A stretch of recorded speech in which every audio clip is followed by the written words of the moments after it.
Nyakora Ramogi jango ya urekin machiegni ukinyi makaonda iko sekala pago chiko toksa Chal Mar ukinyi makawuono wachako chenro mara Chal Mar Piny Kenya. Ukinyi makawuono kawarango kama Piny Kenya uchunge weche mopogore opogore mag siasa mag thieth kod mag dongruok mag oganda kaontiere kod kachiel yudo chenro makama achiel kachiel e mbui mago mag Ramogi TV, Facebook Ramogi TV Kenya, mbui mar YouTube ka SMS line oyawe na 3:600 waigoni chenro mayelacha nyata dibedo kata ieka nyinga Cleophas Loch ja Kisumu kanya kwar mukeo nyaka Chisango machiegni tantie ka giwena bada mi thuolo mondo mi moso kinyi makawuono ka wachako twak mara Chal Mar Piny Kenya ka onan gi okinde ariyo mabendo wadatwak go ka wanono siasa kod kaka oganda wantiere Piny Kenya ka matimore e gwengewa ma Kaluo. Wakili Joshua Nyamori oyawre kendo machiegni mose oganda okinyi makawuono.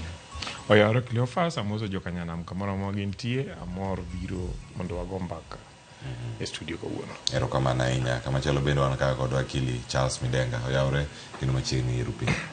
Oyawre Cleophas amoso nyikwanya Muyajwang ni oyawre uru. Erokamano ahinya. Weche osebedo mathoth ahinya mabang'e osebedo kuluwo matimore weekend, weche mag siasa matimore ka gi ka. To ang'e maber nitiere luoro ma ogai mar ODM osebedo ka bago nyakora Ramogi jango konde mopogore opogore. Wadano winjane mano bedo godo chieng' manyoro ka to bang'a winy patch welo mantie godo e studio kinyi makawuono. Penjo maduong' modhi penjo ka en ni Odinga ka oluoro komanyang'o pach jopiny e wi ang'o ka en tudruok kata tiyo machiegni kod sirkal mar William Ruto ang'o mantiere e iye kanyo, tiyo kod sirkal koso bedo oko, options mage mantiere. Wawinjane sigana ne kaka Odinga ne otimo limbe mare aluora ma kadhodha na Mchumbie County ma Kilifi. Bang' bago romo gi tend ODM e kaunti ma Mombasa, ogai mar duond burano migosi Raila Odinga ne oyuoro e kaunti ma Kilifi, kuma bende ne orome gi tend duond burano mar sumo pachgi. E romono, achiel kuom gigo magidwani Raila odhir matek en neno ni piny owacho keto e tim lipot mar NADCO magikoni kide kelo fongruok e pacho ka koponi okete e tim. Kelo lokruok e duol mar IEBC, duoko chien ngima masane ong'awre ne oganda mathoth ka achiel kod chuogo agucho muom ne MCAs mar timo dongruok e moko kuom gigo manie lipodno. NADCO reports na maneno mengine yote kama chama wakati tulikuwa tukipigania kwa azimio kwamba tumempa ruhusa baba aendelee nayo. Sisi kama Kilifi County na naunga mkono wale wengine ambao tayari ashashauriana nao kwamba aendelee, kwa sababu Kenya hii ni yetu sote pamoja, na hatuwezi kusema hata tukikaa kando ikiharibika bado tutalaumiwa tu.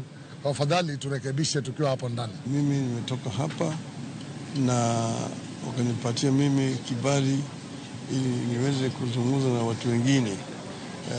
Sio tu upande ile nyingine ya serikali, hata wenzetu wengine ambao kwenye upinzani kama Azimio. Ne bende gikoni tend ODM monego ket maino e tego duond burano e kor gwenge mar neno ni gibedo kod kwan mathoth mag jogo ombulu kochopo yiero mar higa 2027.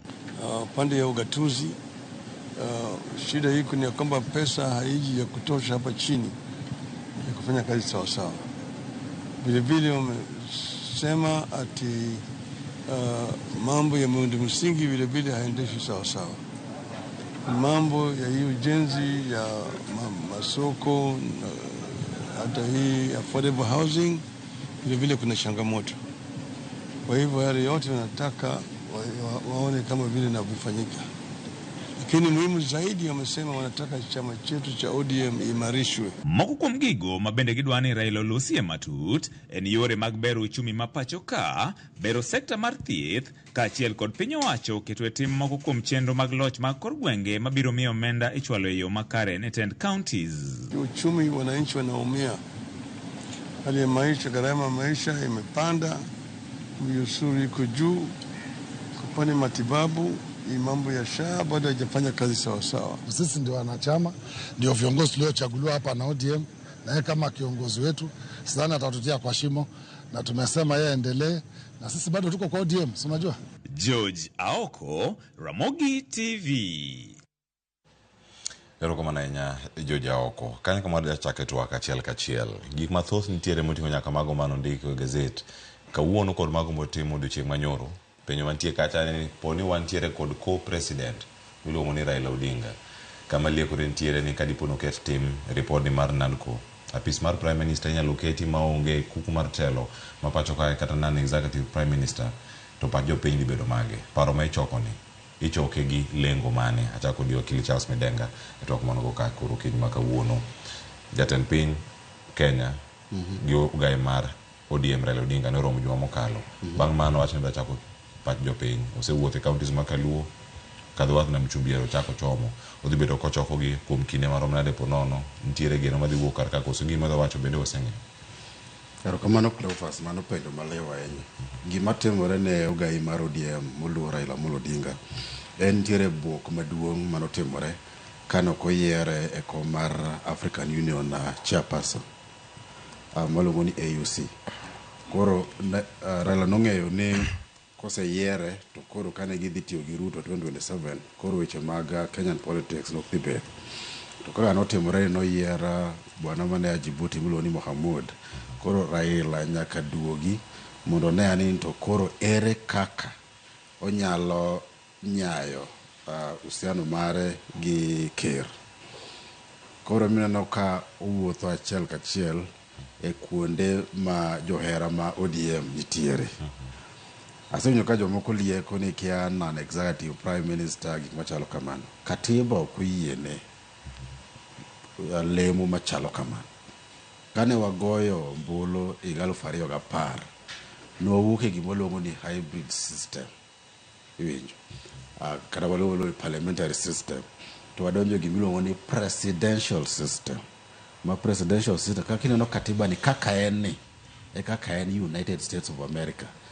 Weche mag leader of majority, minority, Koro oginyal chuo gino. Moko na winjo ka liekore ni gidwaro timo gima luongo ni National Accord and Reconciliation Act, the NARA Act mane Kibaki gi Raila timo bang' tulo manomuoch bang' yiero ma 2007-2008 ni mondo mi office moro Harambee House. Mano gima kotimo immediately to wadhi e doro nikech nyakwa nane kaka wanyalo loso katiba no mondo intention ma jopiny obedi. Gima timore sani en ni kwa chome 2027 wadhi e gima iluongo ni the 2002 moment. Sani en jo Kenya against Ruto.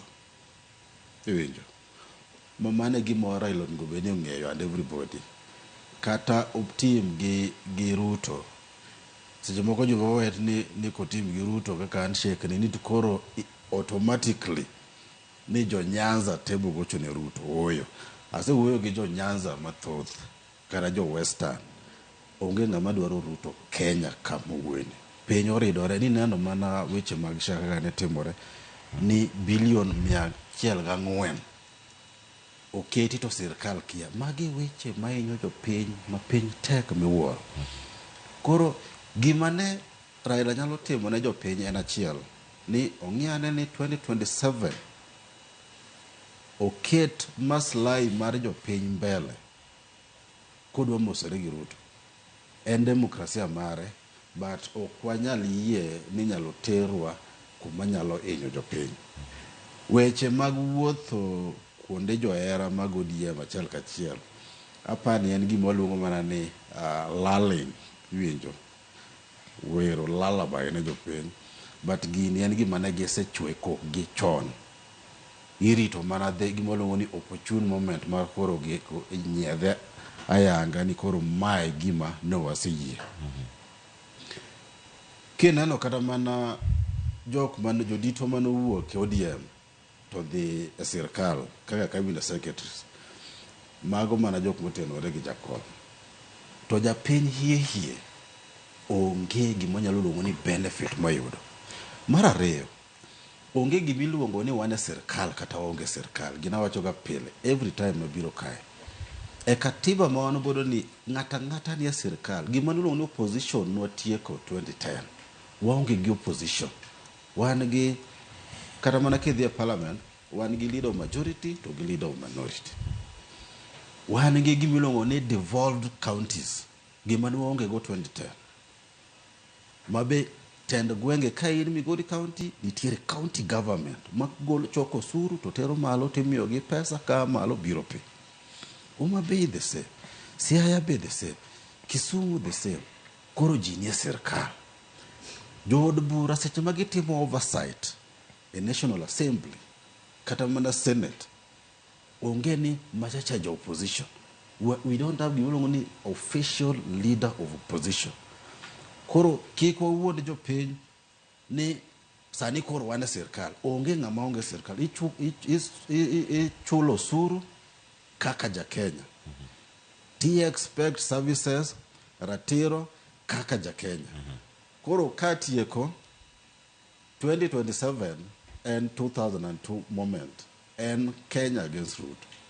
Erokamano ahinya wakili Charles Midenga. Arwake twak wakili Joshua Nyamori. Weche thoth ahinya kar kae to nyalworo ma jatend ODM osebedo ka luorego. En ma twak gi joge mag jo ODM kaeto bang'e ng'ato penjore ni ang'o madhi wuoke bang' twak ma kamano, lendo mane modhi golo ka nyaka sani en otiyo gi Ruto koso koti gi Ruto. Mano gima jopiny rito neno. Tim mar Gachagua bende oselande niya warite mondo mi olandnwa omiwa direction mare bende odhi kanye. Kobiro irwa kata kodong' kod jatend piny William Ruto. Wachak gi nyiso osiepna ma okil wadwa Midega ni jathum moro nower ni kipinga molo to wabiro dhi Ali Kibera, to kitamo jo Kibera to wabiro dhi we Ali Kondele. Now thumno ng'ato nyang'ie ni en thum, but basically gimo wacho ni Amolo en wuod piny, winjo gima piny wacho. So kanyo e campaign mar AUC to yudo ka odugo Kenya. Oken Raila oken ng'ama nyoduga duga ka Egypt ka Ethiopia to kalo dhi bondo aeto ling kanyo. En jasiasa maduong' mosechung president several times, manigi supporters in terms of millions, and therefore kodugo back Kenya nyaka oyude tich mobro tiyo ne jo Kenya. Pod en gi the energy monyalo tiyo ne jo Kenya. Nitie ng'ato nowacho ni gi kisungu ni if you have a statesman out of employment, it is like a big whale in a small pond or a small lake. It will endeavor to destabilize the ship. So Raila, out of government, will still get busy. And to busy monya bet no, nyalo bedo destructive to the country. But kind of government onyalo offer services and advice makonyo tero Kenya mbele. The language ma Raila tiyogo sani, the language ma no tiyogo a few years ago, ka sani offer advice, or identify gik maricho, o wacho ni mae kaka parono nego time. And like ndalo ma no chung streets, to wacho ni koko time by Wednesday to the teach. Okay? So to the government of Kenya, especially President William Ruto, it is useful to have Raila on the table, mu discuss issues uwinjo pache to be uwinjo pachu, rather than bedo gi Raila e streets. To bende kama gintiere ka en mar Raila mantiere street kata ka ntiere kama chal nade. Japiny ma ipenjo ka ni question ma japiny ni ten kanye. Raila kene ma jogi focus. Koso japiny ni kanye. Emomiyo ineno ka ingeni japiny luoga jotelo. Okay? And in this country, out of the elections manyo wuoke, the difference mar Raila gi Ruto nyo en mana 200,000 votes, which means ni both of them negi support mar almost half and half of the country. Okay, kwatiyo gi statistics na 2002. Now, it therefore means, and then is a politician man negi structures all over the country. ODM negi structures in all the constituencies, all the wards, and probably all the sub-locations. And therefore, it means ni kaja also, especially because I consult gitinya wacho ni from areas ma ODM negi support patch jogo iwinjo. Now, one thing Manyaki noticed kum Raila, as I studied Raila over the period of time, and it is very difficult to make a move, moko move around to consult jogego. And out of it, then create an agenda for gimodity meserikala during that period. Naneno during the cooperation, kwadonji cooperation gi KANU, aito wuke cooperation wadi a partnership, and then finally wadi a maja gi KANU. Kane JUKANU ne keto pressure ni Raila mondo donji pio to rally ma Kisumu no wani podo kwa donji nikech nitie gik mwadwa ni mondo wawinjre. And Gigo no put forward. Some of them were land reforms, constitutional review, and things like that. And out of that, Kano Donji Kanu, those remained part of his agenda. So my view, and is Gima Raila Temoti Mozani, any otemo mondo consult gijoge, mondo kapo ni ochopo kama giwinjore no donje serikal, to bedo ni engi at least 5 agenda items. Madodwar ni mondo timre nade, mondo pasu. Kineno agreement gi Kibaki, it was the same thing. Ni negi winjore, and finally gima negi winjore no bedo codified into gimeni lungo ni NARA, National Accord and Reconciliation Agreement, mano bedo a law. Then kanyo giloso gi Uhuru Kenyatta benyo walk into what became to be BBI, although it did not succeed. And kanyo gichako giloso gi William Ruto nyogi biro gi NARA. And probably I feel ni gima Raila Temotimo Sani, and to find out ka gik managi discuss naraka are still the right things because they are new things the people would want to pursue, which I think is also important for the president. The president of Bedo everywhere, and can need another leader could also consult and then give it pain. Well and good, that will be important. Yeah. So on the issue Maranito Gigi the inyalo create ne Raila office. Whether any prime minister or prime cabinet secretary, and so on and so forth. King your experience must be Kenya. And the most important thing, any benefit political goodwill. Can't political goodwill, anything can happen. Whether I give him a parliament or give him a referendum or give the president a powers mind go within there. Now what you need title prime cabinet secretary in Nyalu, but it has been there and Beduka whole day. And then the question then Kataka Poni Ongegimo Loki to president or reorganize mana his cabinet to get Raila as the prime cabinet secretary. Official ngamubeti. No ndalomoko no wachini Raila kick out mi okada minisima agenda. Kata kimi mana minisima sports. To kinyi bro ido nimpirigo egweng mora mora. And you will be everywhere. Kigo Pira, and Pira will be the agenda Mar Kenya. So it is setting agenda on any office that you are given. So I want to believe moving forward into 2027, Raila Podidi play a very important role. And I think that is also very important for the president, for stabilizing the government, especially after Puru Kumanyo Bedogo, deputy Mare. So my view, ending Amad dismiss role Maraila moving forward. Is not listening to the ground. Yes. Wangeke gimoro osiepani wacho ni Raila dhi play gimoro ni role 2027 to gimoko wacho ni en role mane gima nagombo winjo nikech role minyalo play 2027 en mana gik moko ariyo. Adhi bedo ballot kata in king maker winjo isidho ng'ato ni ine makoro awali ni dhi konyo mane miwacho ni tuo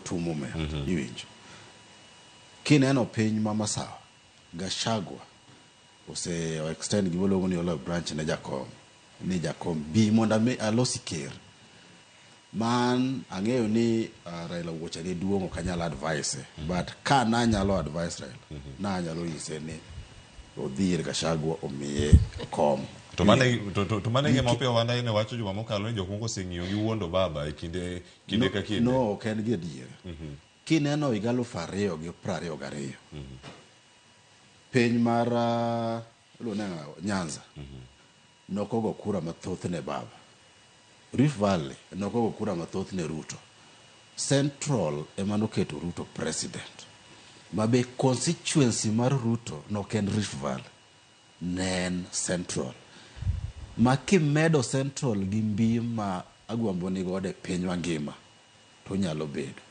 iwinjo gik moko ni kia Gachagua gele kia ang'o ma gik mobo ng'iyo kwase cross that Rubicon kwase cross aorano wanyalo kata wane impeach kaka Ruto timo iwinjo koro mage gik moningo bed ni jakom ng'iyo to kidhi nikech Ruto kidhi ni dhire en mana gimoro adek Ruto dwaro second term mar ariyo ok inyal bedo prime minister under the current dispensation kokidhi e referendum nyaka wadok mana ir jopiny to wapenj jopiny ni jopiny kane wago kura higa 2010 e yiero madundo moluongo ni referendum ne wawacho ni koro wakelo presidential system uyie ne mondo koro wabaga ni koso uyie nang'o jopiny nyaka yie ni wayie e referendum koro wachuog gimiluongo ni prime minister kata mana prime cabinet secretary ma Mudavadi ni goro ni en gima is unconstitutional wang'e ni case ni e doho ok wanyal wacho mathuth nikech of gimaluongo ni subjudice rule koro higa 2027 nyaka wane matut ni wanyabedo kanye wabobedo ni waloso yo to dhano luwo koso wane maluwo yono kamano Cleophas wacho ni odhi bedo ka oluwo yo machala en choko paro mopogore opogore mantiere karka akendi mana kama wakilose penjo mada penje kata pod amako riwruok gi Gachagua yo manya bedo karka e koso dong iwacho ni options mar Raila nego gin mago riwruok Gachagua oriwre gi Ruto okwed Ruto kama intiere twak modhi go nyime gi ochoko nyaka pach jo Azimio mamoko kuom gi osewuok kerango Mathakarwa osewuok gi duond bura mare moseloko nyaka nyingi kama gintiere otwag gi jok mage to gin mane ma obed mbele ka kochomo 2027 ing'eyo ni Cleophas awinjo gima wakili Midega wacho but gima nyaka ing'e ni nyaka wang'i history oganda wa osekonyo wuoyi mawuok masawa gi higni mang'eny mosetimo riwore kodgi to en ga ni kwariwore kodgi to mana kwakonyogi pok wariwore kodgi magikonyowa mwa succeed 1963 ing'eyo ni Jaramogi to gi Mboya ema noketo Kenyatta mobedo president in fact kiwinjo mbaka tiwacho ni wabibiru kanea to noyie nyaka offer kom na either Jaramogi gi Mboya to ne gi insist ni no Kenyatta ni ema nyose bede jela miuru gini okay now ing'eyo gik manotimore bang'e no ing'eyo ni 2002 Jaramogi dino bedo president kadine Matiba gi Kibaki gi the other opposition leaders ne supporte ma winjruok mane nitie ne ni Jaramogi dhi bedo the presidential candidate ma the united opposition ba jo masawa gi nochako duogo last minute mopogore ma Jaramogi duogo mana namba 4 okay now kichaki ng'eno 2002 to Raila Amolo Odinga ni nowuok mogo piny ma wan ne wawuok kaka oganda maluong wa support Kibaki to kuno tieko higni 2 kende to nowite oko 2007 kano donjo under the National Accord and Reconciliation Program nineno ka jo masawa no dhi mo gang up mo make sure ni en prime minister to onge authority so and then nineno kanyo chako wawuok mo stabilize serikal mar William mar Uhuru for 5 years to gimanyo wayude nyonge kanyo chopo elections nineno ka jo masawa pod nyo rebel modi ogocho ne Ruto now wan kaka jo siasa kwa analyze gini gi students mag history to wang'iyo ni nitie gimani wacho ni othing manotimore 1969 ma Mathakarwa ncho lose bishop I think niluonga ni there's a bishop mancho lose no wacho ni no luonge mo golo text mar othno ma othno no wacho ni telo ok ne wuogi masawa to kowuok masawa piny makiko biye en piny joluo unfortunately othno chalo gima pod en gima pod omako oganda mar central nyaka sani and any time manitigo milaro they would rather support ng'ato to kama jaluo nitie so nitie sani wacho ni it is possible ni gimomiyo jogi ok dwar William Ruto ok en ni ok gero William Ruto to nikech Raila odhir William Ruto to kapo ni William Ruto ne nyalo bolo Raila piny to then gibro neno ni William Ruto ara gachogo makoro wacho ni Raila odhi mondo gimi support ni no ka 2002 no wacho ni giero Uhuru Kenyatta kabisa to kendo gima Uhuru Kenyatta nyiso gi gibro timo nyaka parliament to gima gidagi mok ginya yiego kaka oganda masawa en ni mondo gi support Raila so anadwa na suggest ni jothurwa ni ng'ata ma pod ni dwa terowa masawa en ng'ama luto wa na mataro wuod lang'o ni oseyie offer tiyo gi oganda maluo and kaka oganda nyaka wang'iyo short term nyaka wang'i long term Raila Amolo Odinga osetemo higni mang'eny but ok osebedo kotimore gima nyo chando chunya for a long time kata kana asewache studio ka enito Raila Amolo Odinga ni kata kandalo ne ma siasa bro rumo to bro wejo luo kanye okay and aneno ka consensus biro e Luoland ni nyo wasechako wuoth madonjo e sirikal. Pok wadonjo e tut mar sirikal iye to wachiko kama wadhi donje. So therefore, kanyo wach ma AUC ni okotimore, wakawe as a blessing, mondo gi the political goodwill, gi the political power mar Raila. Waduog mondo wa negotiate further, mondo yuwuotwa gi nyiwa mondo med donjo deep into sirikal. So that kachopo 2007, sirikal mabro bedo formed in 2007, wabed ni one deeper. Kama joma sawanyo wuoke go ganda moko temo wuoke ne rebelka, wa occupy positions go. Okay? So that William Ruto kocha kutiyigni beach, wakao manyalo konyo jowa, water dala, but at the same time, wa prepare yuwuotwa gi nyiwa, mwane no kutegno manyalaro kom dalo mabiro. Makata ka wadwa midega ni neno ni obe oromo telo mar Kenya to wa make sure ni okete kamoro an go opportunity ma wuotho gi Raila 2007 an bura chiel manyalo paro ne wadhi gi Raila Rift Valley ne jodongo mag Kalenjin no bet piny dalo no William Ruto bedo president, Uhuru Kenyatta bedo president, pod gine ODM. I remember very well gima jodongo ma Rift Valley no nyiso jolango no nyiso Raila ni wang'eyo ni Moi jadukore kodi we dukori kode kech en jaduong' marwa kata wiye tiyo mbachni. William Ruto be wuok ni dwa bedo president to en wuodwa. Wadhi loso kode mondo bi support. Gima wakwayo ni mondo timnwa en dikete kamoro mondo dongre nikech wang'iyo kode mbele bang'e ka chieng' moro itieko telo. Okay? Unfortunately jowa moko no odhi odonjo mogore gi William Ruto ma finally William Ruto dugo owuok e kona mar Raila.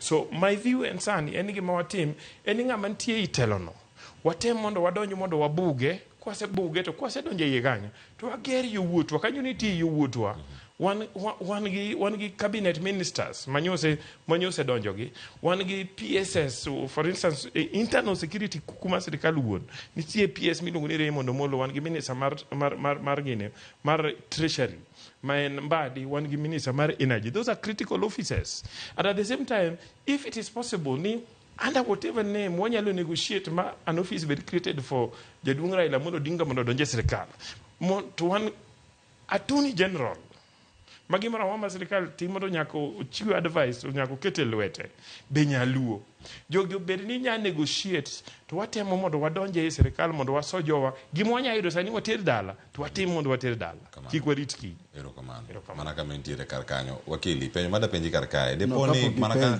kaka nikech penjo ne dhelal na koro sani ka gimake deponi Raila Odinga kaka ne Gachagua wacho chieng' Jumapil en oxygen matayo sirikal ni masani kosime iwacho jo life support machine mano mar sirikal masani nikech iwacho ni kwan giduto migoyo en ni wadongi Raila sirikal kowuok odhi chalna ni William Ruto ponono chira erokawero Cleophas ka pok adwoko penjo no nitiere weche moko ma osiepna wakili wacho mag oath manotimore and so forth mago gin history kanyalo mi kata higa prochiko gariyo e Ford Kenya Jaramogi Oginga Odinga ne wan gi jok ma Masawa gi Tobi Manyara Kiraitu Murungi Martha Karua Paul Mwite mago jo dito makanyo no manotamore bedo gi Matiba to bedo gi Jaramogi iwenyo mar ariyo gimomiyo Gachagua dwaro support Raila en nikech Gachagua da bedo ker 2032 ong'eni 2027 ok onyal bedo iwenyo mar adek jo Masawa ok goch ni gieri gigocho ni ok gidwar ng'ane jo Masawa nok gocho ne Ruto ni giero Ruto ne gigocho ne nikech nok gidwar Kenyatta ok ni nok gidwar Raila nok gidwar Kenyatta ne gineno ni Raila ne giketo to Raila notero dongruok oko magi dhi kuonde machalo Kisumu gik machalo kamano sane jo Masawa ok dwar Ruto nikech mistake ma Ruto notimo en ni no loso Gachagua obedo kingpin mar Masawa because of impeachment. Gachagua doko bedo impeached do beda and nobody do beda kaka Kindiki sani en makado twaro to onge ngama winjo koro gima nyalo temo minacho ni 2002 moment en ni Raila no support Kibaki ne weche ariyo no en gimo chan no neno ni Kibaki number 1 en a senior most politician kanyo kes gine gintiere gi LDP Saitoti to gi Raila bene nitiere gi Simeon Nyachae iwinjo. Then entiere NAK NAK kane pok obedo NAK Rainbow ma entiere Ngilu to gi Kibaki bende entiere ye kanyo to gi kijana Omalo. To Raila oneno ni ka chung kata Simon Nyachae chung to Kibaki ochung, Uhuru Kenyatta mano sir gi Moi ne dhi Nyalodia. Koro nyakwa ng'ini nyakwa bed kumoro achiel. Ka dang Gachagua wacho no support Raila sani odhi bedo 2002 moment nikech kata mana Kalonzo Martha Karua everybody kata mana Matiang'i kata mana Uhuru Kenyatta ng'at moro amora dhi wacho ni sani koro nyaka wa support Nyene against Ruto. Iwinjo. And mane kes Moi nong'eno dhi kwalo 2002 mabe no assure everybody to gino notame. Kadogo e penjo mipenjo weche mag Raila ma Gachagua wacho ni ene flower girl, ene life support machine. Raila sama koro wuoye ni en nyako masilele ma ng'ata gombo moro bed bute. Ineno ka Ruto make mok dwa weye kata odong Addis Ababa to Ruto pod wacho ni ito nyaka we ine minyalo konyo kes oger koni to en koni to Ruto ling'aling'a ok nyal duoke. Deni wa yiero ma 2022 cha to hata reses mowacho mabe adiera ni weche mag abduction teko jigi. Yunjo ko wacho ge nyocho wacho Migori ni SHA is not working. Men gima dieri. To onge ng'anyalo pingore kode e sirkal mar Ruto. Kes ging'eni ng'ane nyaka wa handle ge with care. En ng'ama delicate. Ma kobwodho lwetwa to warumo pep. Kochacha be Gachagua gini Kalonzo gini onge mbi mar Raila. Adiera ndalo ma the only election ma Raila ose yombi en iga prochiko gaberio. Mano bero namba dek. 2002 notiyo matek ma oketo Kibaki telo. Then 2005 referendum ninye yaka negi shoot down wako draft kagi wacho no ma Kibaki ogolo jomoko e telo winjo. 2007 ninye gima notimore. 2010 referendum be the same thing nokelo nokatebo. 2013 Raila noyombo Nyalodi. 2017 bochako yombo. 2022 ni bochako yombo. Iwinjo. Koro the only time mana oyombe en 1997. Koro Gachagua onge gima wacho ni bwana ni en gimbi kendo ineno ka umbe o spread the whole of the country. Raila kodhi northeastern en gi joge. Ineno Gideon Mung'aro gi ni Kilifi kocha mago joge matimata. Kidhi western be the same thing. To kata an seche mochiwo lemo ineno kopodo lemo go the whole country. Omiyo Joho na Mchumbi gocha. To omiyo Paranya western. To omiyo Mbadi Suba koni. To omiyo Wandai Siaya. Iwinjo. To kata mana ODM itself be enana the face of Kenya. Koro gima okwadwa ni wadhi against majority of jopiny. Emomiyo nyise ni 2027 okwanyal bedo ni wawacho ni wane sirkal to wasiro mana ng'ato madwaro tam mar ariyo to jopiny ma hinyore. Nitiere weche monego bed ni waloso kiwan ni to ere kaka wanyalo konyore, to ere gima waluongo ni the magical wand, ere gima wanyalo timo mopogore moko osebedo kwatimo. Gima wanyalo timo mopogore en mana gimoro achiel ni Masawa kosebedo ka gochonwa makara Ruto Uhuru notamo. To ka koro gin kes Uhuru notemo, well, nowacho ni kia wan gi system and so forth. To nokotemo. But 2027 obiro magalagala kes nitiere ng'at mosechoko ji together Masawa kanyo mwaneno ni nyalo konyo. Koro wang'i gi matut osiepna Nyamori. Weche mag oath kaweri go ma ogik machon Gen Z nyocho nyisowa ka ni jo Kenya nyalo bedo together in one cause. Kendo Gen Z ka nentiere oko ne gin Gen Z from Rift Valley, ne gin Gen Z from Nyanza and coast and all over. Ne onge ni Gen Z western branch kia Gen Z Nyanza resident. Koro oath go ma ogik machon de oath go ne nitie kada Uhuru himself doko yie gochone doko yie support Raila 2022. To akili Charles Midenga kama en ote mawuok kuom janeno mantiere kar ka wacho ni oyawre. Nyisro akili Midenga ni obed kong'eyo ni Okuyu ok nyal gochone Raila. Gachagua en desperate. Kama en paro manya bedo kawuok kuom moko kuom joneno mabende gin jopiny mantiere karka. Wach mar oth ndi bed ni en moro mibayo mana bathe to mae paro mapono nosebedo kuoma oganda Jo-Kikuyu kata jogo mantiere dhod gema manyo ni sani agitere nyaka Mount Kenya South makoro giwacho ni ero kanyo wakaw nyaka oganda mantiere Eastern aluora makor gi Kalonzo. Gachagua ok en desperate. Gachagua en kingpin sama wuoyo kurini. Asewuoyo gi ji mathoth maya Central. Ng'ata mipenjo, obed wakili, obed jabiashara, obed mamambo, obed ng'ata, obed jabodaboda. Bo nyisi ni wan sani Gachagua mwang'eyo. Mano mokwongo. Nachaka lero ni sani jogi ok dwar kero masani. Ma ng'ata ma gibogochone gi ichwang' ma gin godo ne kero. Ok ni gihero ng'ano. Mano opportunity ma nyaka exploit. Politician en ng'ama waluongo ni is a realist. Politician ok en an idealist. Politician en ng'at mong'eyo ni to ground chalo nade. These theories mobedo godo kage ma gik ma politicians ok onego bed ni ng'eyo. En ong'eyo ni to ere kaka nyalo ombucha yaka. Ere gima nyalo timo mondo ayud ombulu. Modong to wanyalo wene ndiko thesis, PhD and masters. But kidhi e ground to en gima opogore. Ground en gima opogore. Ayud paro kawuok kuom wakili Nyamori ang'eni kapok aloko tanga nitie weche manowuok ka NCIC odiochieng' manyoro. Wach mar Gachagua tiyo kod Raila Odinga kod jogo mantiere karka.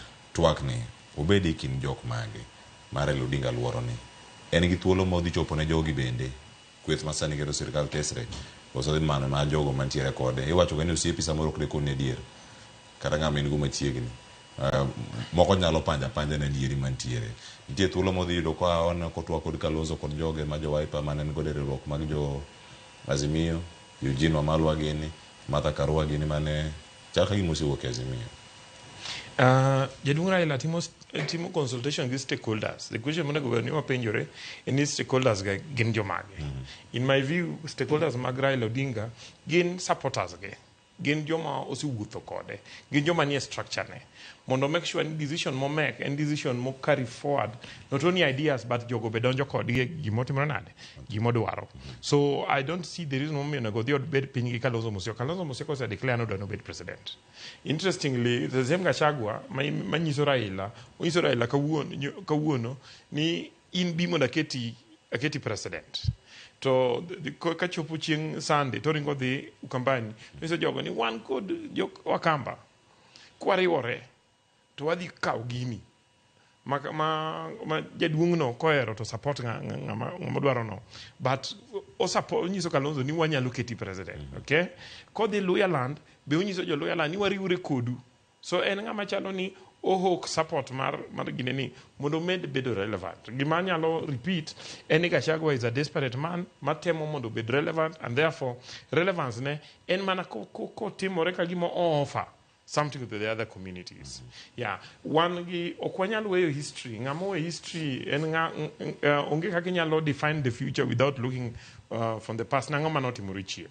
Okay, wakilo wacho kende ni okni Okuyu no kodwa Ruto to en ni nekech okno dwa Uhuru to ne gitagi Uhuru kech Uhuru no miyo Raila support ma to Raila at the same time no kaw part of development mane giparo no go bedni dhi thurgi to tero Nyanza. Okay, now okay, you will get your time mondo gimana wacho en ya you will get your time mondo gimana wacho ni ya Okuche neno ni Uhuru okaw development ogolo piny masawa to tero oko.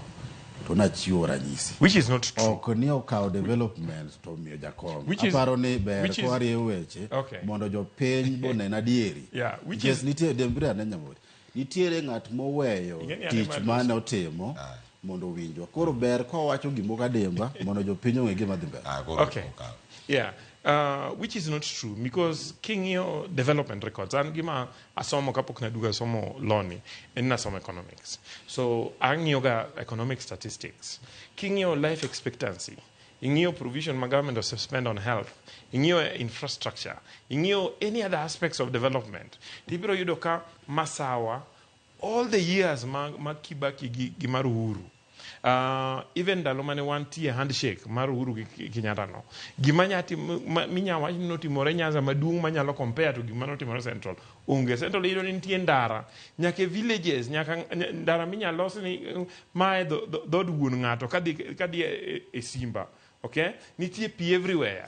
Osiptande ne nigi yadhe, osiptande oger kidhi neno osiptal manie village ma di compare gi osiptal mani Nyamuare kata Nyamuare yodala kucho. Tiyudo ko ger osiptal ma dwa pimore gi level 4 to en gi jotich sirikal and so on and so forth.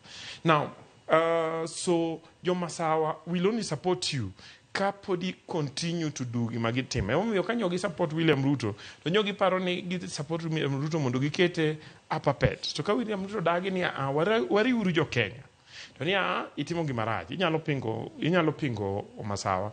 In koro nyaka wagoli. To mondo goli ni inyiso Raila ni bi mondo waketi president. To waketi mana president kaponi yiende gi biro luori mondo gi make sure ni gin magi control sirikal. And kitemo mulo mano then ginyisi ni ginyalo omo ng'ato kendo. What I'm trying to say ni Raila nigi mbi mar siasa. Raila nigi support mar the country. The question mar Raila nyaka make sani Raila oken ng'ama tin.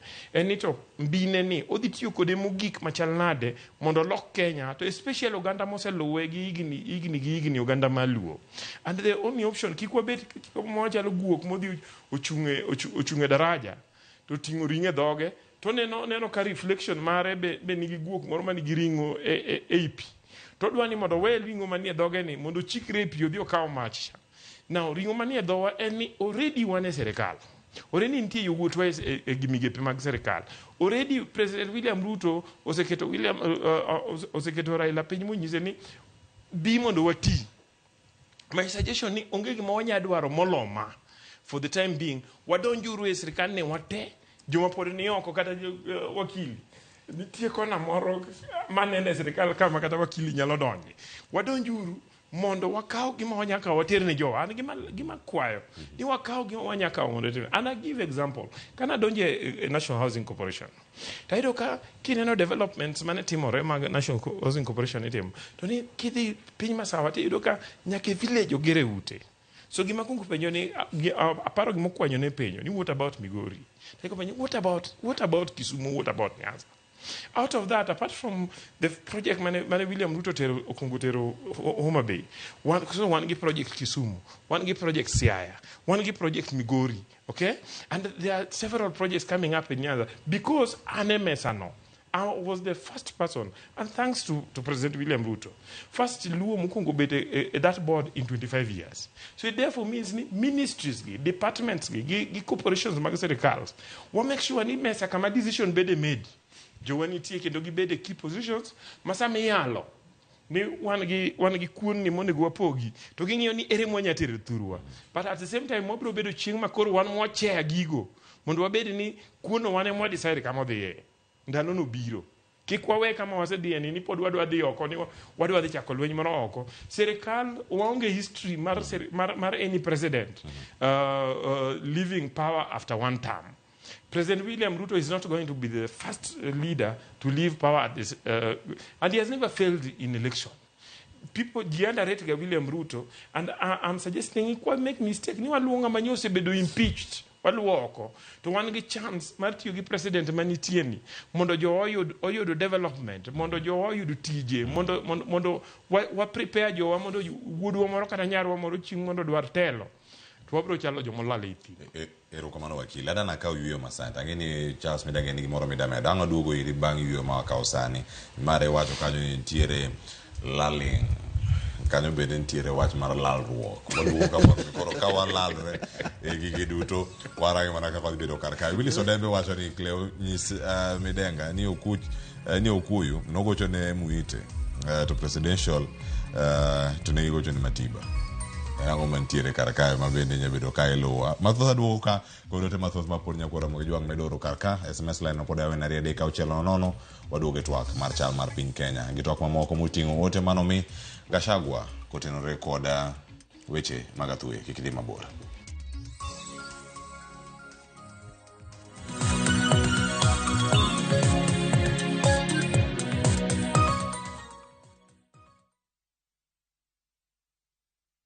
Discover faith, history, and culture with View Travel's Uganda Martyrs Journey from 1st to 4th June 2025. A journey of learning, reflection, and spiritual enrichment. Walk the Martyrs Trail, visit sacred cathedrals, experience Pilgrim Day at Namugongo Shrine, and explore vibrant Kampala. Starting from $925 per person sharing, tailored just for you. With View Travel, pilgrimage yako iko sorted. Book now and lipa pole pole. Visit viewtravel.com or call and WhatsApp 0703 254 254. View Travel. Dream. Explore. Discover.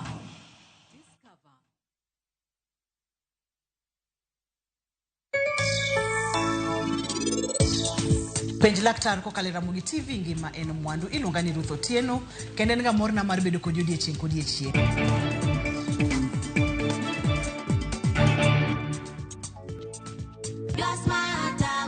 Subscribe to the Smarter Bundle today. Dial *544# or visit My Airtel app. Airtel Smarter Bundle. Browse, chat, call. Airtel Money. Airtel. A reason to imagine.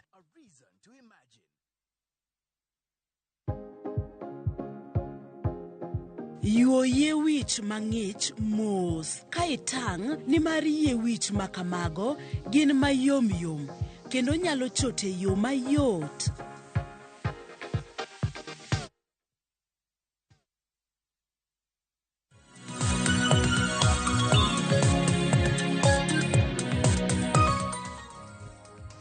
Macheni kendo nyakoro Ramogi jong en mor mara ni polikete karka chenro en mara rupiny ka warango chal mar piny Kenya. Ote mantiere karka Dennis Nyatol wacho ni oyawre neno chenro mar Ramogi TV ler ka antiere Githongoro Lower Arunda erokamano ahinya. Onyango Nengo wacho ni aneno ka antiere Bondo. Raila owere gi weche mag siasa. He has done a lot and now he can only do little. Very little. Aya mane ka kondike kar kanyo. Ote maruthi athio chieng' wacho kamae, an kaka ja Kenya penjora ni diponi nitiere telo moro maga Shagwa gi Lange dwa kao pacho kae koso owuoye telo mane. Raila pod jopiny ogeno ahinya oganda Luo. Odwa winjo pach jopiny mondo mi ochiw way forward. Siasa wang'ni ok dhi bedo mayot, to gima ng'eyo ni whoever Raila will support ema dhi kao telo. Wantiere bang'e ko wacho ni ji dhi left to kwa ping kona ema wachomo kono ema wachomo. Ruto nigi tich nyaka olomb baba kodwa ni odoge telo nikech ong'eyo mbi majakom nigo. Mogik wakwayo Raila ni kata tek manade to kik oriwre gi joma sawa. Jogi osewitowa aluotwa kanu moja inako. Ote mutieko kanyo to kumane walose ka wane yueyo gimo wacho kanye gimane ulose ka une yueyo ka chelo kwero weno mano ve studio kinyi maka uono. Otieno chieng' wacho ni wach mar oath to en adier. Kono wakili ni kata mana sani kaponi Raila oriwre gi Gachagua okuche dhi dok Ruto.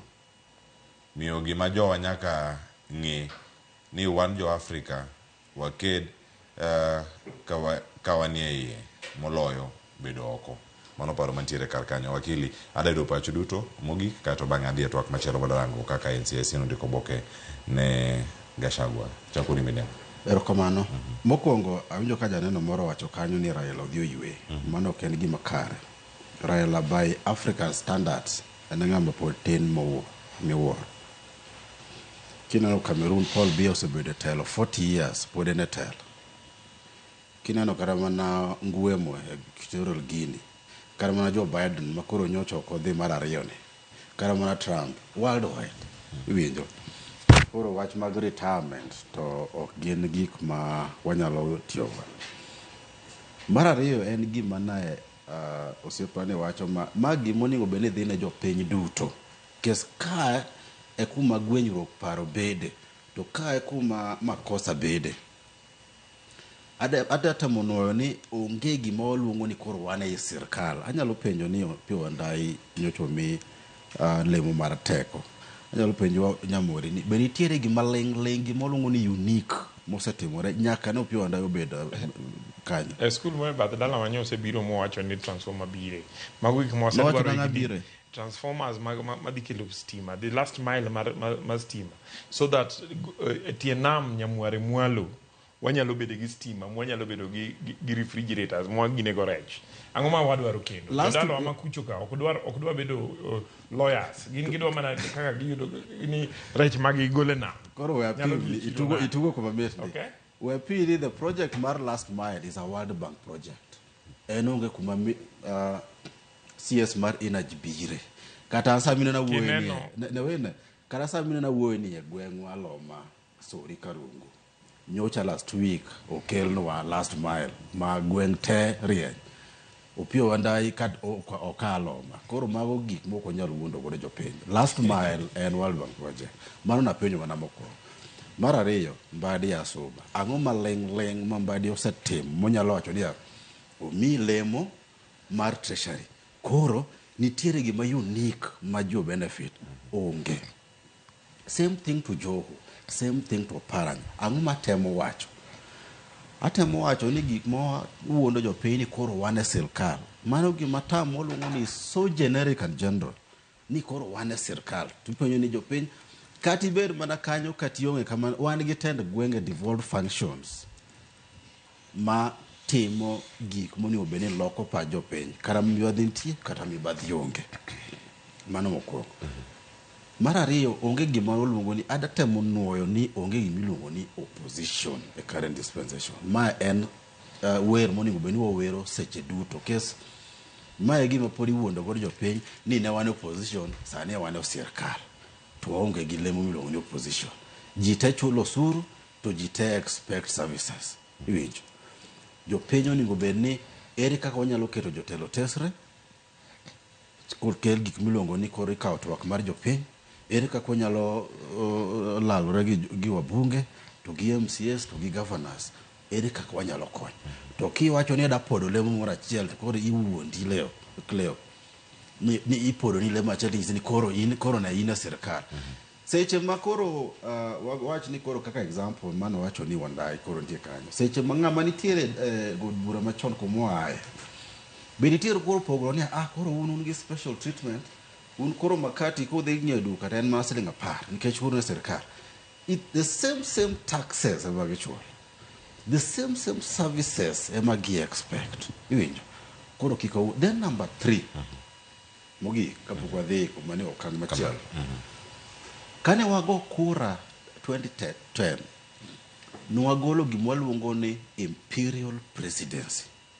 President onge gi ratiro mar wuok ni odhi e gweng' moro to wacho ni ndara ni biro. Onge go. Actually, I always say ni the most useless position in the current dispensation and mar president. Ka president nyalo weyo every independent commission of the teachne. Tiboyo ni president onge gimo nyalo timo. Ena conveyor belt.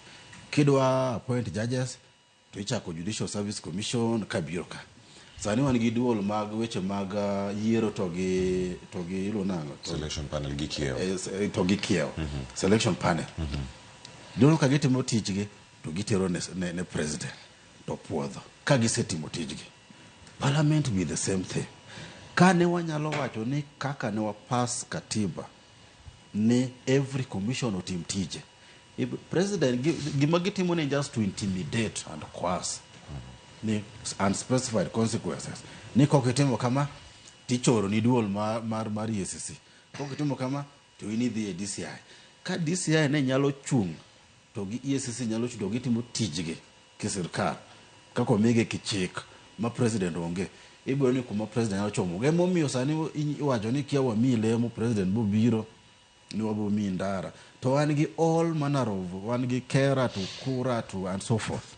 Koro mano gimo ae nyamori mano gima goli chakre kawuono wa onge gi gimo luongo opposition ni koro wane sirkal. Ine sirkal ibed ni okigo kura kata okigo kura. Ine sirkal ibed ni Nyanza kati ya Coast kati ya Kany. Kamano ngeni wakili nigi ratiro mare mar duoko to kange duoke ngene wadalore koro chuth mondo kijak wakili chak duoki kama ntiere karaka ma David Ochola Janyabola Central Nyakachuodo wacho kani Cleophas Liswakili midenga ni kato bedo ni last mile and World Bank project they work with Energy Ministry. Waziri Opiyo Wandayi nyocha olemo wa Nyakach kendo stima osechak kelnwa transformers kuonde manyocha onge. Omiyo gigi wayudo mana nikech jowa mantiere iye kanyo. Awacho ni Maja Nyabola Central Nyakach Ward oluo chenro achiel kachiel. Ang'eni mano to pache ma entiere godo mabende osechwala achiel kachiel e twak ka ayud pacha wakili Nyamogi David Ochola no osiep na wuoyi motegno ahinya. Gima wakili ng'eni en wakili. So nitie gi principle moro watiyo ga kinde ka ni you cannot probate and reprobate. Okinya wacho ni gini en kama tichaki wacho no ken kama. Okay? And that is why code wacho ni onge opposition to onge serikal. Onge joma nie serikal to onge joma onge serikal. To do wacho ni at the same time one citizens te wayudo gik moko kaka watimo. Ang'o miyo wacho ni Raila mondo odhier Gachagua mondo obed president. Okay? Ang'o ma mono Raila dhi yweya.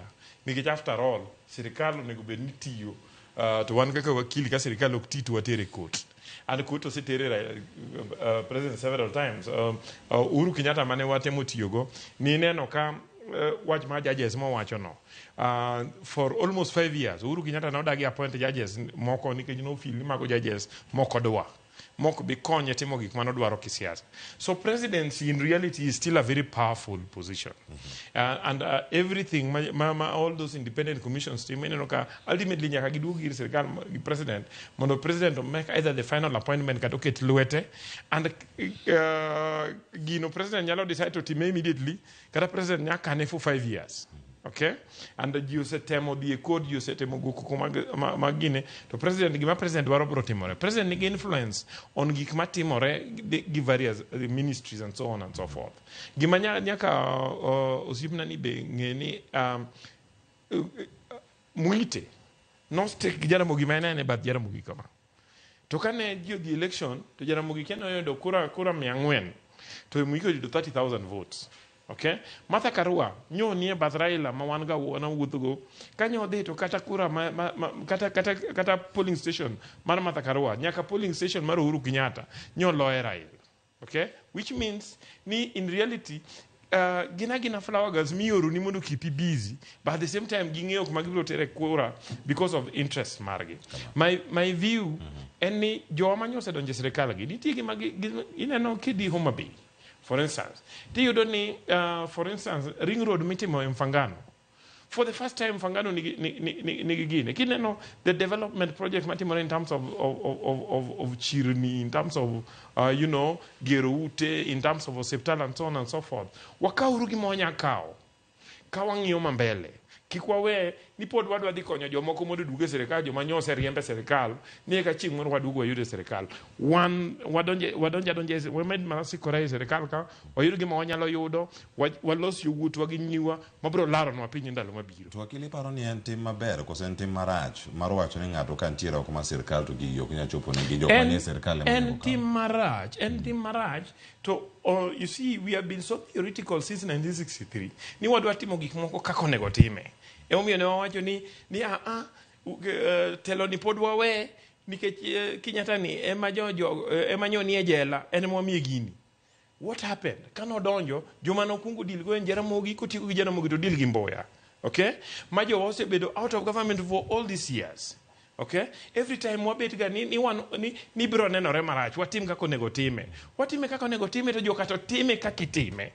Okay? So my view enemy joluo nyaka wabed practical. Kane I don't know Winston Churchill.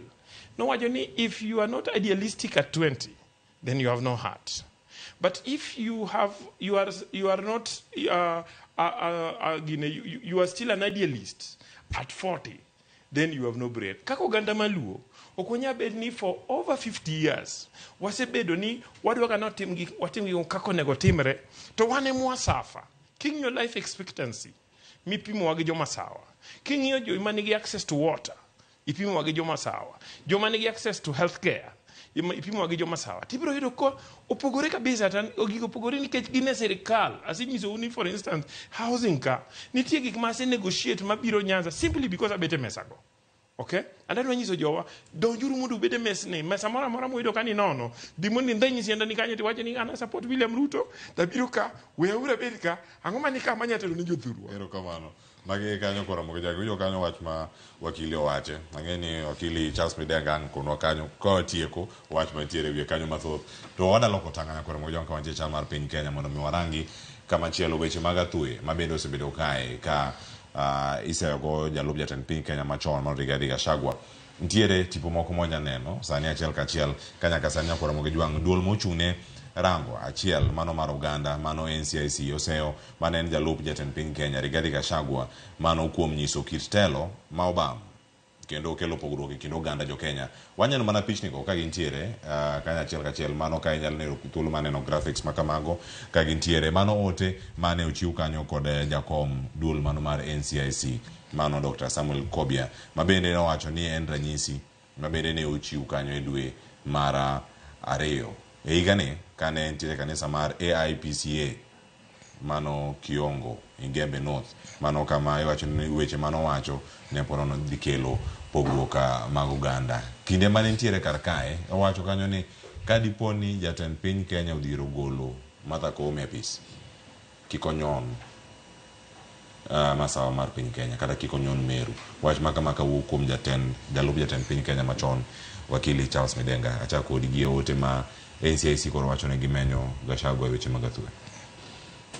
Well, okonyalo wacho ni en weche magatue nikech define legally gimoluongo ni hate speech en tuo Oganda gi Oganda. Inyalo se Oganda ni chalo kama, Oganda ni chalo kama. Gachagua nyocha okadwa defende ahinya to anyalo contextualize gimono wacho nikech after that nobedo interviewed kendo mowacho ni en gima no owacho en ni ang'o momiyo jogi ng'iyo mana Martha Koome ma Meru. Mano mokwongo. But mar ariyo gima hinyo wae weche mag kedo gi weche mag hate speech en ni the commission onge gima luongo ni prosecutorial powers. Oginyal prosecute ne ka giwacho ka giyudi ni in gi weche mathiro kwe. To gin gitimo mana nonro to nonro ka gitimo to pod gi rely on goodwill mar DPP kata mana DCI. Iwinjo. Oginyal chwalo gin giwegi ng'ate do gi ketho. Koro gima Kobia temo ni okber kochiwo statements. Mano luongo ni whip public emotions. Gima ningo bed ni otimo en ningo nyis jo Kenya ni osetimo nonro mane. Bo osesamono Gachagua mondo dadhogi. To ken Gachagua kende. En ng'ata mawacho weche moko kare. Oningo bed ni kik wadhie 2007-2008 moment. Wadwaro kwe piny Kenya. Jatelo mora mora sama wuoyo ningo bed ni wuoyo mar riwo Oganda. Inyalo riwo Oganda kumia ae onge shida. Kadi nyalo riwo Oganda jo Kenya. In gi ratiro. In ka olapi ndong ne kom kumia ae no inyalo dhi riwo Oganda u. To kiriwo Oganda u mondo ithugo jomoko. To mar adek okoningo bed ni tiyo kode e yo machalo ni sirkal mamalo lwete nitiere. Winjo. Nikech penyo manyalo penji sani ni Gachagua den pod deputy president. Be Samuel Kobia de wuoyo kaka wuoyo. That's the question. Because gima inyoa masebedo kawacho en ni oringo bed ni consistency to gi predictability in governance. Then Gachagua and deputy president. Be Samuel Kobia do siemo wang. That's the question. Koso siemo wange nikech oneno kakoro nosethiche oko. To bonyalo siemo wang ker kokier. To bonyalo siemo wang jakom kokier. Kata Kalonzo kokier. Kata Martha Karua kokier. Mage gik ma oni ubed ni wange. Ero kumana enya okili Nyamuri. An pacha mokwongo en ni Kobia ok tim tije. Kobia by sani nyot nego bed ni gik ma Gachagua timo gi no se condemn gi chon. Mana ndalo mane Gachagua ochako wacho mar Merimacha. ni giwach mag shares ma Gachagua ni nyons nego bed ni ose recommend mondo tere doho mondo bed charged. Okay, to inyalo paro kaka ndalo mane impeachment process di piny ma the entire Senate, the entire parliament oriwore ni Gachagua mondo dhi dala, to Kobia pod wuok kawacho ni kugolo Gachagua tunyalo pogo Kenya.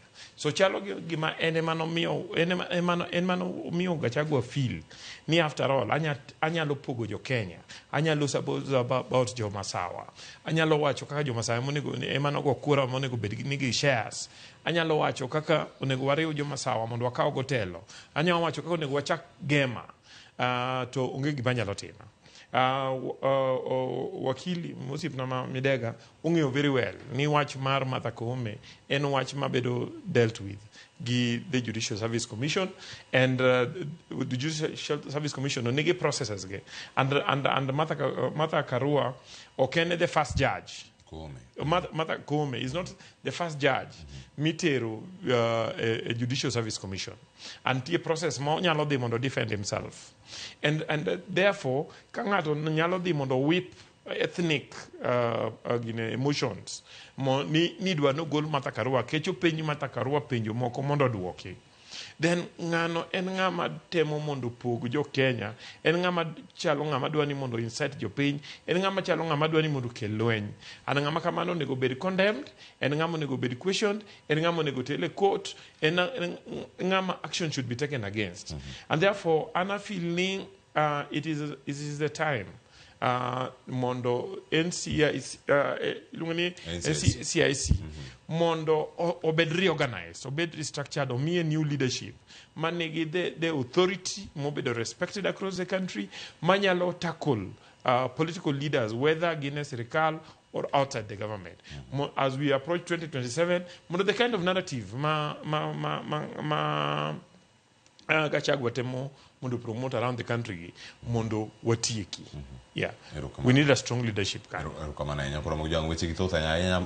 mar Gachagua kod NCIC awa liduna lidha kanyo mondo bed kone mano bende ma otimore chumanyoro kod paro mag jolony mantie kod studio kinyi makawuono. Adani mondo mi waloka tanga kama waloke tanga kanyo kod mujong nitie sigana ma otimore alwora mar Rarieda odiochieng' manyoro, to mano kawantiere mano timore county ma Siaya. Mana paro mapiyo mantiere wiye kae kotenore kod magi mag lalo ngima e yor manyo ngima.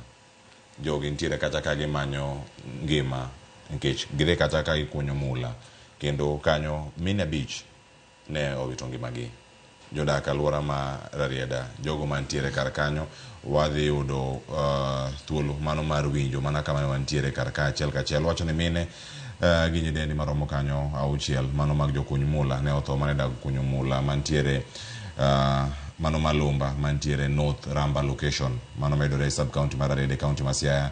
Yangore ni mine go mago maromo 6 ne rik dhi nyime kod kunyo mula mano e bur mula no matut mar romo futa par kod beach.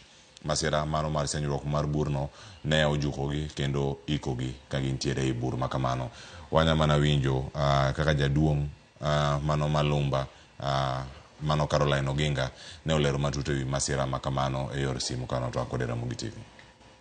Gimotimore ni obuoga nono, lakini ji otho Mona Beach, ng'ama odong' to onge, modong' e bwo bur to onge, ma ogol gigi duto. Gino otimore gimoro sa 11:30. Koro jogi ni nodonjo bugo na winjo ni nyocha rach osega kwergi ni mondo kik gidonj kanyo, to ne gidonjo. Koro kaka ne gidonjo ne kaka buro ipo. Ambe kadonjo to ayudo kosegol gi oko. Mond Ramba loka kocha to gi nyako moro kanido ta en migogo. En site mano wawe ma mono foma kendgi mar kunyayara. Onge wuono. En puoth ng'ato mane gidonje ni gikunyayara. Ringre abich gi osegol gitero gi bon. En mana na wacho ni bugo kata kitiyo tisaido kaka moro wuon puodho sekweri ni kanyo rachi we dhiye. To ber mondi we kik mondi donje to mineno gi wang'i. Wach malita nya wakili Charles Midenga yud pachi kantiere kar kanyo winjo gima jaduong' mano Malumba Caroline Oginga lero na okwer to kotim sirkal ntiere osebedi kiloro kuonde ma kunyo mula ya county ma Migori, kendo county ma Migori bende ong'e kuom kunyo mag mula makamagi. Jatemiga uchune weche mag mula kata mag mono medore bulo alias Anjo osebedo ko oluorore kor gwenge kanya kama ntiere mwandu mawuok e bulo kendo kono gine jobed akicha moko yudi kani kare tiloro en mbekni chike mag telo ka malo nyaka piny koso ang'o manyalo bedo ni gigi duto timre lora to sekone ka nitie sienyruok manyalo bedo oganda to pod donjo fut 15 ok en kama tin. Kamano Cleophas mokwongo ni ago mos ne familia jok mowito ngimagi.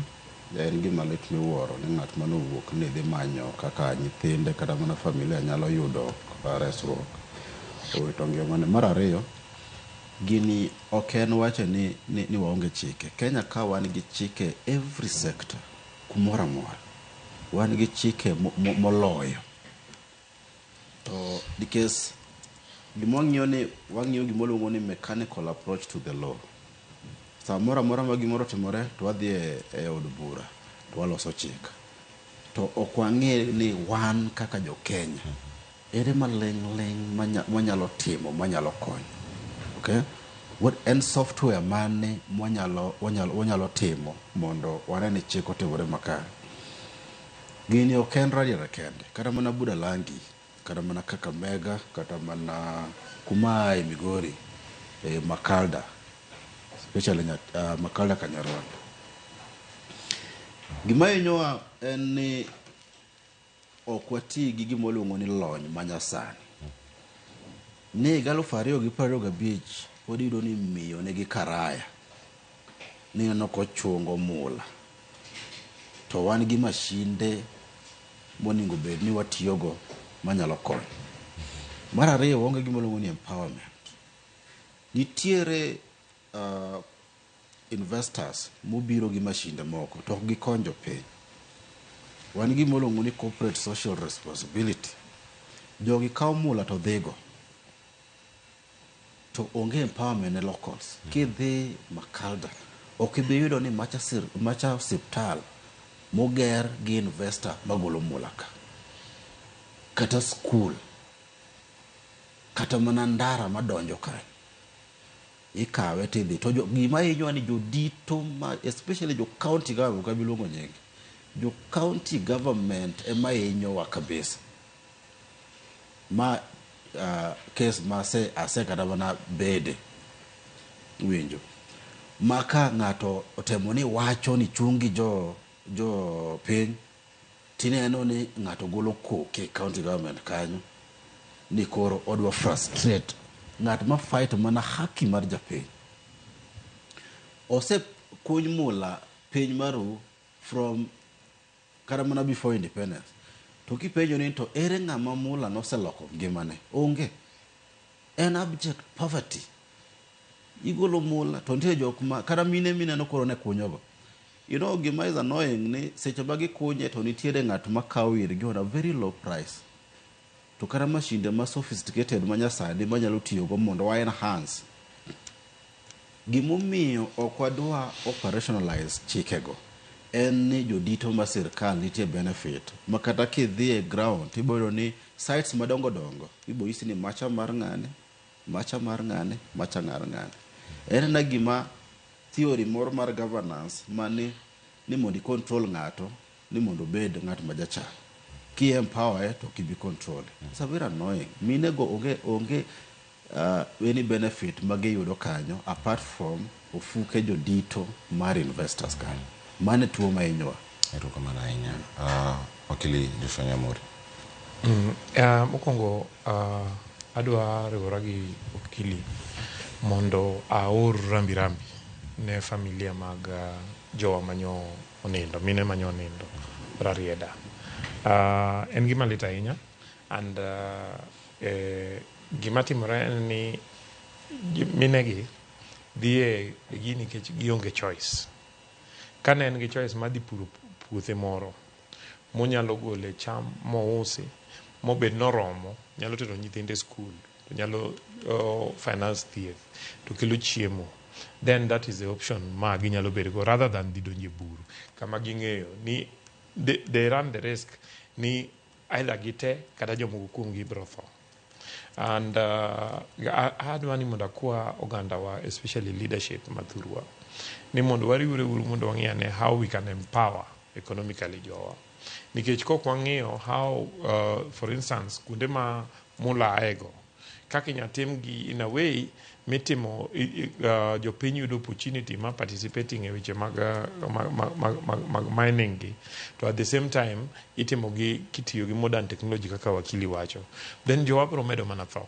And giminya wacho ni kwer ji nikech dhi miyo ma nyathine dhi nindo kech, miyo ma dwaro ni mondo nyathine odhi university to onge kata nduru, to en chiliel. Ka en gi option ma dhi donjo e bur mula, to bro donjo kanyo mondo kapo ni Nyasaye okonye mang' owuok, gima bro timo no bro lemo kapok odhi kanyo. To most of the time ineno ka gidhi kanyo to every other week wayudo report ma ji matho. So the only option in making sure ni one wa implement laws kaka wakili wacho, but at the same time wa improve technology to wamiyo jogi option ni mano kende okine option. And option maduong' kabisa madanya nyiso jo thurwa and if for the long run wa make sure ni nyithindwa odhi school. Mondo nyithindwa chieng' oyud tije ma ok ni the only option ma gin go en mines manitie thurgi kanyo no. Chalo gi nyithindo madhi to lale nam, because nam is the only option ma gin go e thurgi kanyo. Erokamano ahinya. Ng'eni weche thoth ahinya monego bed ni wamulo kar kae, to wakili Charles Midenga kapok ang' iwuok chien ka wiyo masani koduogo wamak matin weche mag shagi, kae to bang'e wadhi neno kaka wadhi nyime kotwak nyakoro Ramogi jwang' ote thoth ahinya jogo mosebedo ka ndikono kar ka wakaw yweyo masani. Nitie jal mooro ote ka tache nasome kapok wakaw yweyo mondo wapare chunywa wakete pachwa bende. Otieno Chieng' wacho niya, kuon wakili ni bede sirkal ber. Sani piny Nyanza okwe, moro bonde gi wang'o ndara onge. Mane mor mare ma oyudo, kendo mano janeno maneno wasani okoro mojo aduogo kon mathoth bang' wiyo maka osani kik idhi mabor.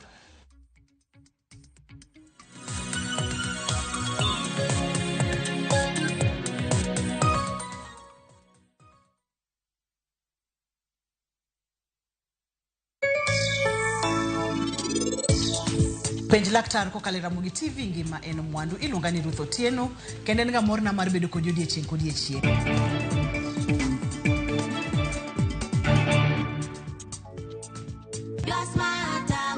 Subscribe to the Smarter Bundle today. Dial *544# or visit My Airtel app. Airtel Smarter Bundle. Browse, chat, call. Airtel Money. Airtel. A reason to imagine. Machigni nyakoromonga jwange chenro mar ngoma owake. Wok tich akelo ni mix mokwe. Kaito tichario. Reggae owake, yani tunaongea na majar Rastafara. Alafu tichadek nyakoromonga jwange akelo ni mana yani ngeni baka kiwasani. Tichangwana is kama nene, yani kitambo zama za kale. Alafu Friday, si unajua tu Friday tunafanya namna hii, nyakora magojong Friday siku zo wake. Sapara gidaka paga beach nyaka sapaga rio kod an PDG Papa Vic, yani ukipenda mzee kijana.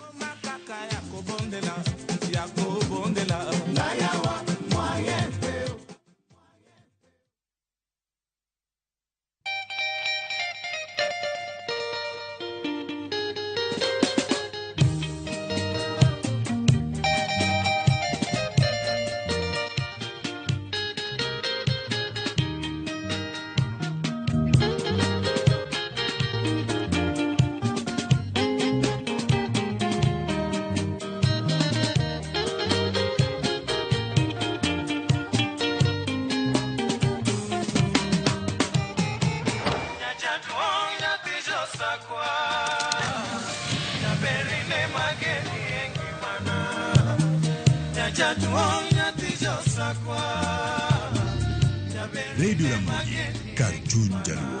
Radio Ramogi.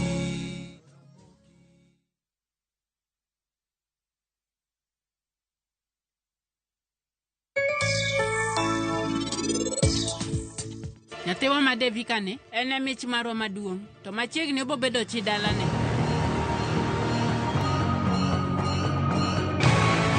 Oe mar, mano ok en kata kwero. En yo mar kwalo godo ji kae. Grand prize won! Win big with the WRC Safari Rally 2025. Revisha and feel the road.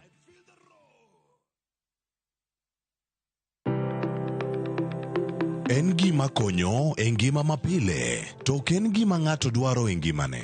Bedo gi ngima maber miyo ng'ato dak e ngima maber. Kapok achopo kama dhi osiptal mamiya yath, ang'o gang'o manyalo timo. Riwore gi Ruth Otieno e penj laktar, ka wakelo ni paro mag jolony, paro mag reso ngima ji, kod sigendni majiwo ji. Sickle cell en tuo mawuok kuom jonyuol. Koro ka ji pok okendre, ji onego gidhi e pim mondo ging'e ka gin gi jin mar sickle cell. Kochakore gi lony manyien mag thieth, nyaka e yore mag thieth makonyo. Wan gi gik moko duto madwarore. Ka iwinjo kaka iwuotho to kawira maki wi bari seche te idhi adhi osiptal wacho ni anadwani mondo kawuono pima remo. Penj laktar wuok tich nyaka tich abich saa 12 odhiambo mana e Ramogi TV.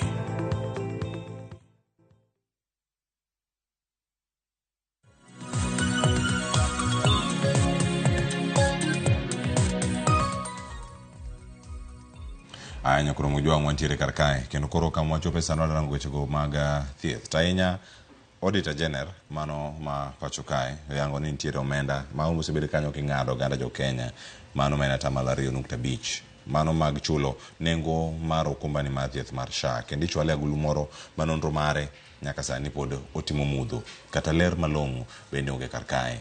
Sigana makama ikno kako jafwambo wadwa Lydia Oke wada winje mana machuok kae to bang'e winj paro mag welo mantieko de studio okinyi makawuono. E ripodno mar janon buge omenda mag sirikal kata Auditor General Dr. Nancy Gathungu mar hik omenda 2023-2024 yango mathoth ewi nonro mar kaka nonyiew masind mbui manyasani ma itiyo godo e okumba manyien mar thieth mar SHA, nonro ma onyuolo penjo mathoth. E ripodno oyangore ni masin mbui manyasani ma SHA tiyogo ne omonyo omenda makore lach moyo siling bil 104.8. Kata kamano, Auditor General lero ni omenda go ne onge ei budget mora kendo ne oko puodhgi. Ler en ni nyiew mar masinde go no tim kokale chenro machiel kachiel ma sirikal timo. Auditor General yango ni ne odhi ataro gi dwaro mar katiba namba 53/7 mata okakunjore bed ni itawo nyiew mag sirikal. Ka opogore gi mano, nyiew mar mbui mar SHA no time yo ma oko luore gi piem mar orak kendo ne odhi ataro gi dwaro mar chik namba 227 mar katiba. Ripod Auditor General lero ni nengo mar mbui mar SHA ichulo gi jokanyo mondikore SHA ma moro ka moro chulo 2.5 dwe ka dwe. Kuonde thieth chulo 5 ka chudo makamago timore higni 10. Omenda go bende yangore ni dhi agulu moro manonro mare okoyangi. E thuolo mar higni 10 go, mbuino dhi mwonyo moho siling bil 111 manyiso ni medruok dhi bedo mar siling bil 7 kachop giko mar chudo.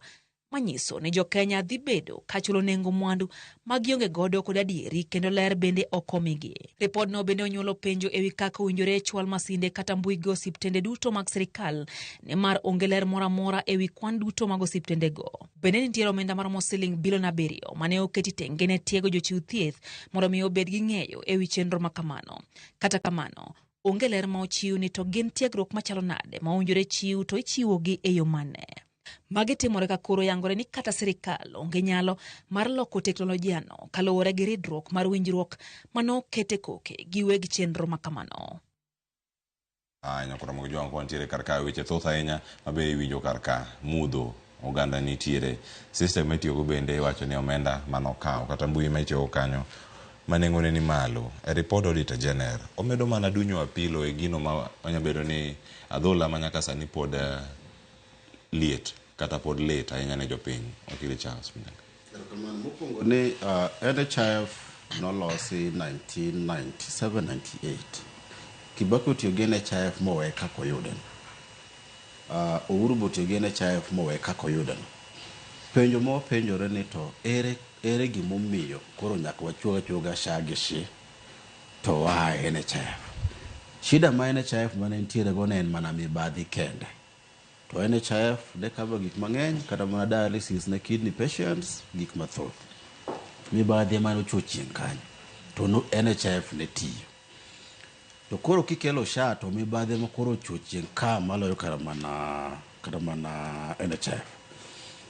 Kleo kada nyisi ni kineno chapter 12 mar katiba mar the constitution wan gi gik maluongo ni funds, public funds.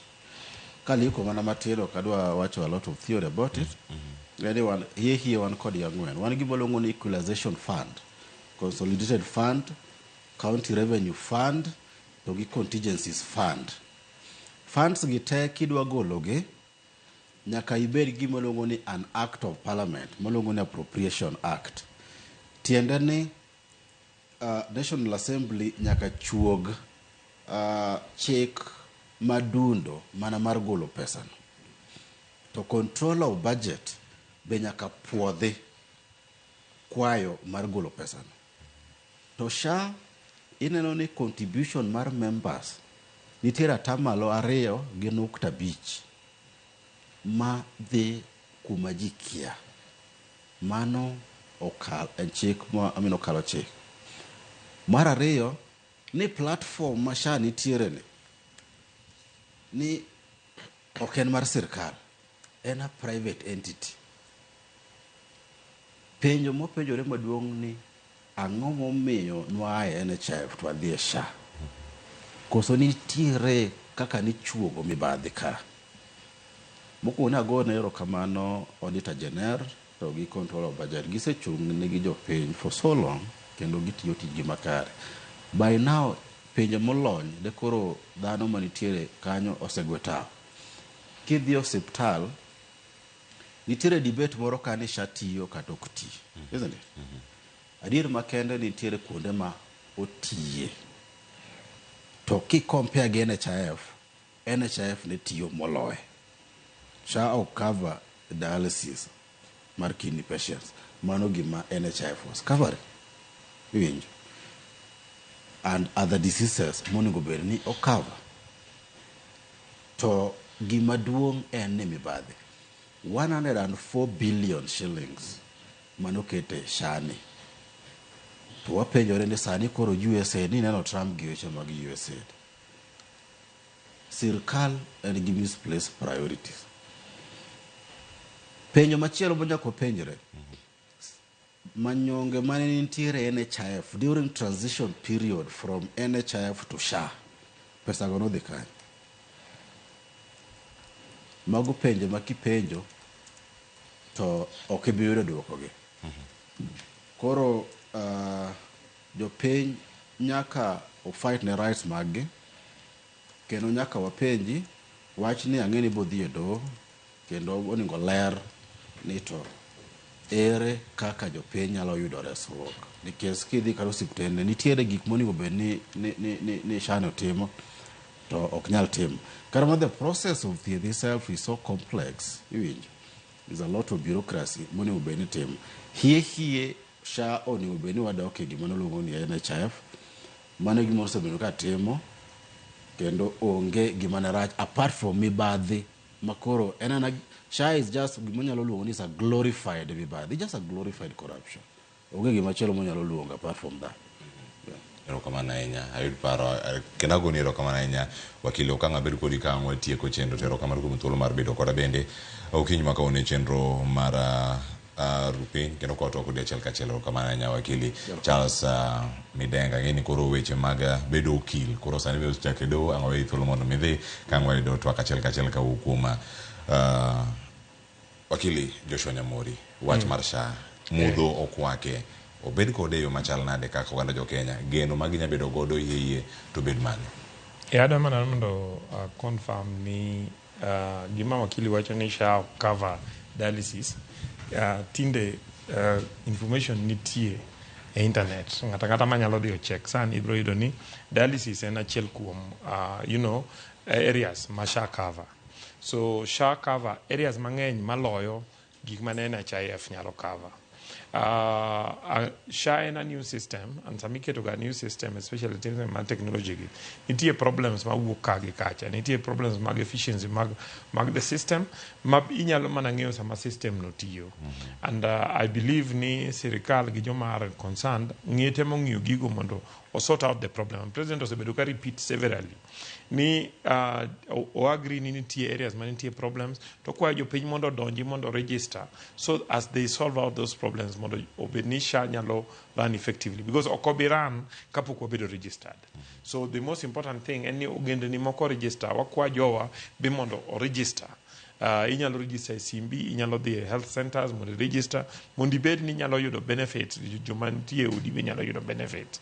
At the same time joma nyalo mondo chudi ka joma kata joma ok nyal pod ibiro mi thieth provided ni inyalo indicate. Gima joma ng'eny mosebedo gi problem gi SHA en joma osedhi to because of lack of knowledge ochiwo the wrong information. So the system kodhi ong'iyo to ket categorize under joma onego bed ni chulo pesa mang'eny nikech nyisogi ni in gi mwandu. Okay? Now, ang'eyo ni wach news wuok ka Auditor General. Auditor General timo tich maber because Auditor General role ne en ng'iyo ni at this date be gik moko timore maber.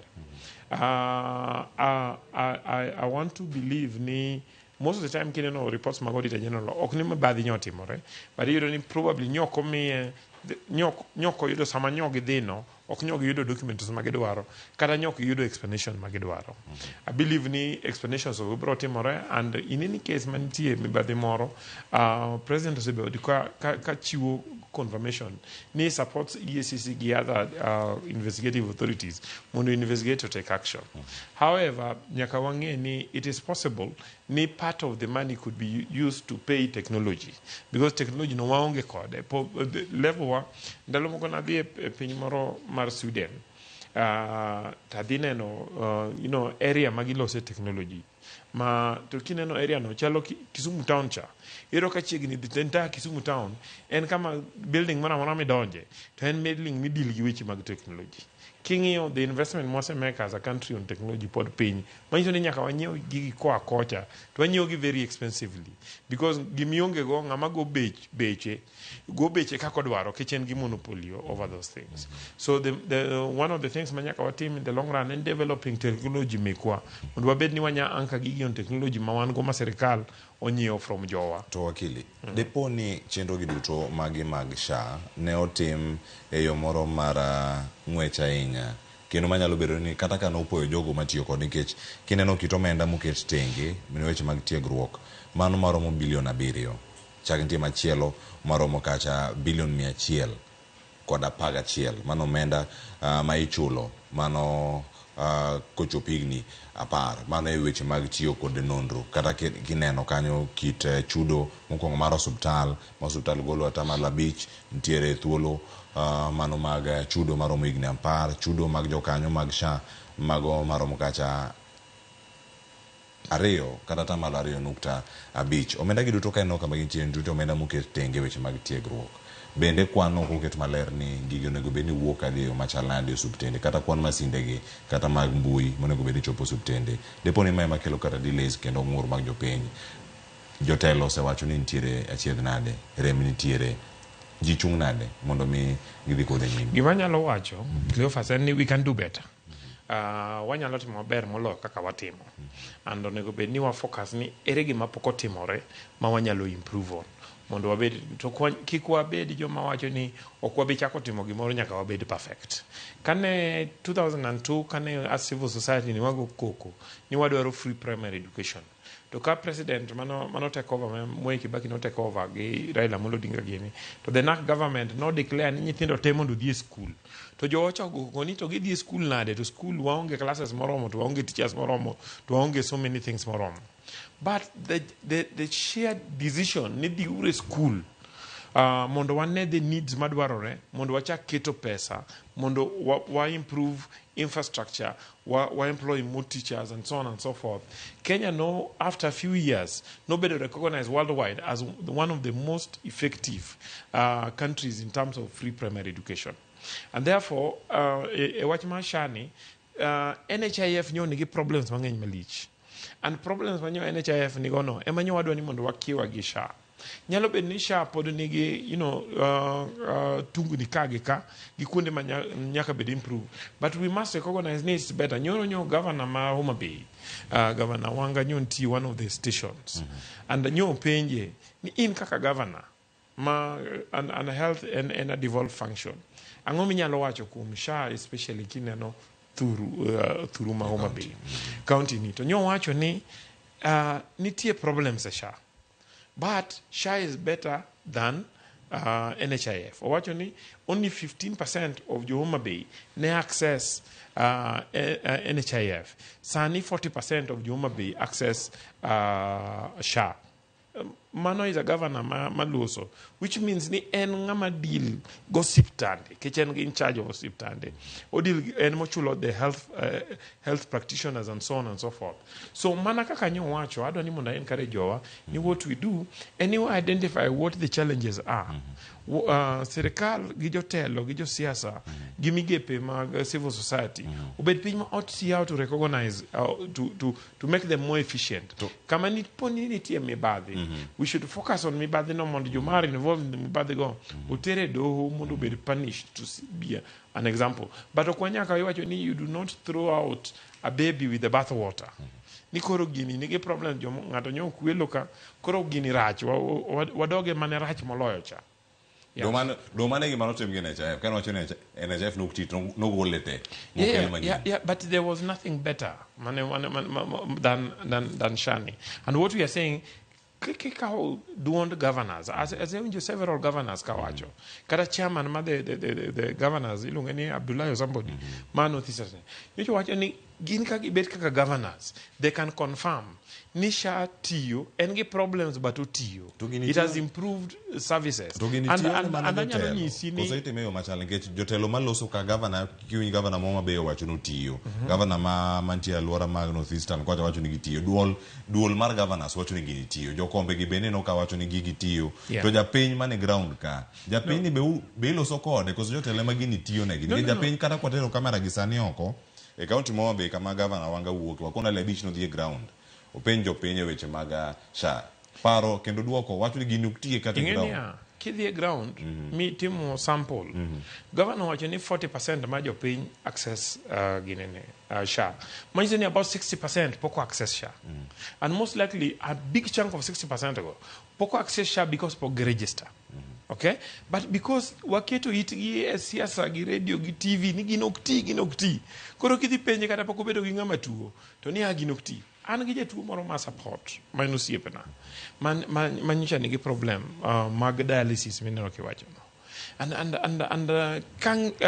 kanyo chaloso kode to nyisa ni ginokti. To nyisa ni bana dhia ne hospital, kichopo hospital ka jogo tami thieth to mondo igochna. Okay? Mondo wangia ne wa follow up. Wanyalo follow up nyaka ir Dr. Moth mondo wa find out ni hospital makama ta shauk tie. And giomi kutie magi ma. Kanyo chodhi o confirm na ni bana gini tiyo. So while Lisa had to be sending him money every week, tinde anya ni managima konye as young. To kangio and I'm sure you must support healthcare. Kingi arambe manigoyo over jumone go obedigi gini. Obedigi jumadwa dhi chulo pesa hospital. Anyalo confirm ni an make out dok piny. And part of the reason mommy I feel ni dependency manyo an go weche mag hospital dok piny from relatives ga gosiepe ga gi jogwengwa. And because every time madhi dala tatemo encourage gini bwana register uru for SHA. Ngamo kwaya ni dwaro pesa hospital tapenye ni bise register. The hospital can't use ka problem ni hospital no. Then and because anyalo go simo kata anyalo reach jotelo go. Apart from konye for that particular moment, I try to follow up what the problem is. So wabeduru solution finders rather than joma condemn the system ni ukti, but one enoka joma are in charge. Governors are a very important part of governance. And the governors, or ginjoma independent, kech ginjoma nege budget gi, or ginjoma nyawacho ni depend on president. Tinoka governors gi, almost all of them are saying ni shani to you. It means there must be something that is good. Because governors don't nege pressure. Yene governor ema ngama katiyo di hospital to kuyudi thieth. Ngama kikunguringo ire NMCA gi governor. Okay? To governors gema in temo mondo onyiswa ni register uru. Watemuru mondo wa register. Adwa na nyisi jothurwa ni samine no ka jomoko wacho ni giyukti oganda moko register. Kineno percentages mag jomo se register. Tido ni one amongst jomo se register ma lowest. Okay? So watemuru mondo wa register. Mondo then wa benefit. Because jotelo moko gi yiro ka wajumbe gi MCS. Dhie kor gweng gi jo Ministry of Health. Gitemo konyo ji, gitemo mobilize ji. Mondo register for SHA. To one, to jowa moko ketowa gi siasa ni gino ok ti wadoguru NHIF sama wa campaign ni wadoguru NHIF ma is almost impossible because gini sani en chik. Okay, chik mar NHIF cha nogo piny mane parliament oloso chik manyien ma mondo ugol shani nyaka bed ni udhi uloko chik e parliament kendo. Okay, so it is therefore means ni en gima bro continue watem mondo wadonji to push kama waneno ni nitie problem mondo get solve. I'm sure that is possible. Tabu en implementation kae koso en ang'o matimore karka nikech ka ido pogruok e paro mag jopiny kod jok mantiere karka ndikruok ni bende en proof ni otiyo system nyabedo ni tiyo nya register kichopo hospital penjo kata kwayo mikwayi mathoth kopogore kod gino mane mosengni system kama dibedo kakelo en implementation systems nigi problems moko kagi kacha from the feedback mayudo. Okay, but otiyo for a number of people and I would want to suggest ni wa focus kunde mantie problems ko nitie the problem aduong en ni sometimes nitie system downtime. I'm sure ni kata une studio kai angeni un gi backups mangeny but some nitie sejema backups ugi chigni te achele makonyu muwaye ni ato studio di lorni okonya lendo.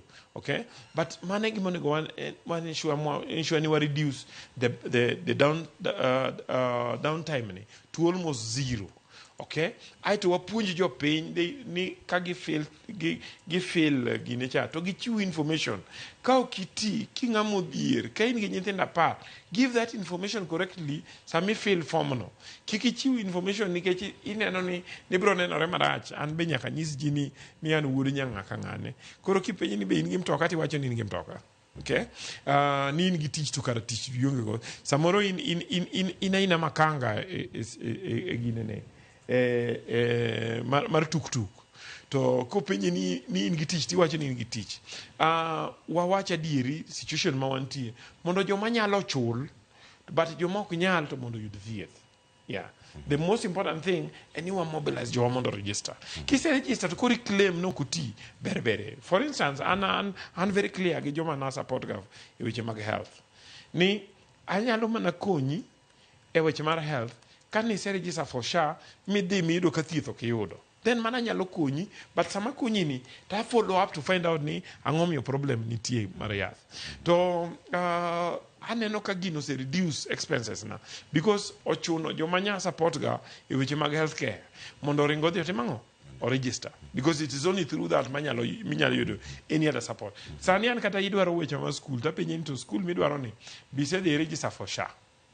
Okay, kise register for SHA mise prove na ni register for SHA then kata kana adwa support ye weche mag basari mar school kata fees koro then anyalo timo ni without that I don't. So kwa keto conditions mondo jowa register jowa bro register and wabro benefit more.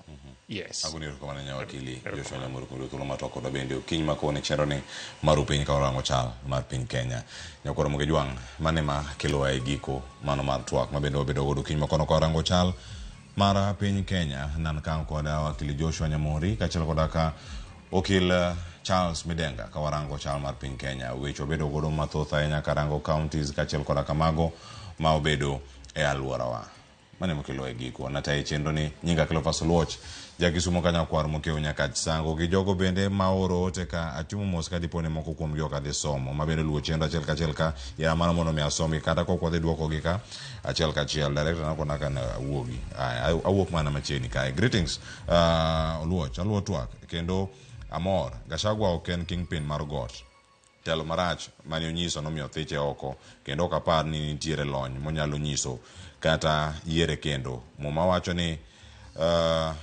Raura rodho wach kendo wechege onge nengo mogik wamiuru jotendwa momi tich thuolo mayom mano mar tich kendo abed mabor kod ich lit ng'ama nowacho ni onagi ema nyaka los Kenya kindiki nyaka ne mi tich jothurgi oling thi joluo ling otamo chap sipwap aya mano mare mwacho karkanyo agoniro kamana inya giote machielo moyudo karkanyo David Ochola beno wacho ne oluot kachel Muswakili Nyamori ero kamana inya kantiere mama Rael Gomba mabende wacho karkanyo luochero kachiel kawuono amor mar luo Ramogi TV aneno for the first time kantiere alwora magigiri amor ahinya wan mana gi kuyo mano kaka jo malombo mano mar lalo mama Emily Malombo mano ni tarik 1 dwe mar 3 mosura ahinya kaka nyuola mathoth pontiere kanya kura mo joma bende wamedo luoni kachiel gi jogo mabende osebedo kaka obedo kodwa orit masani awel wet Sharon Ong'ao kod Joyce Oduore cheno mara mbaka oromo kaka wuono warango ODM higni 20 giseda cheo machal nade ang'eni nitiere life member manano go kinyi makawuono kaka pod en life member mar ODM mathoth pontie pod nigi kad mari mar life member koso ne weyo ni wuok midonje UDA but an achiel kuom life membership na mar ODM ne 494 to jo kata William Ruto nowacho ni gin achiel kuom joma nochako ODM manyiso ni you never know wanyalo amua ni wadhi chungo William Ruto gi ODM to ido mana card number ne para life member bedo ai kora mo gajwang mane makelo giko mar chenro rit masani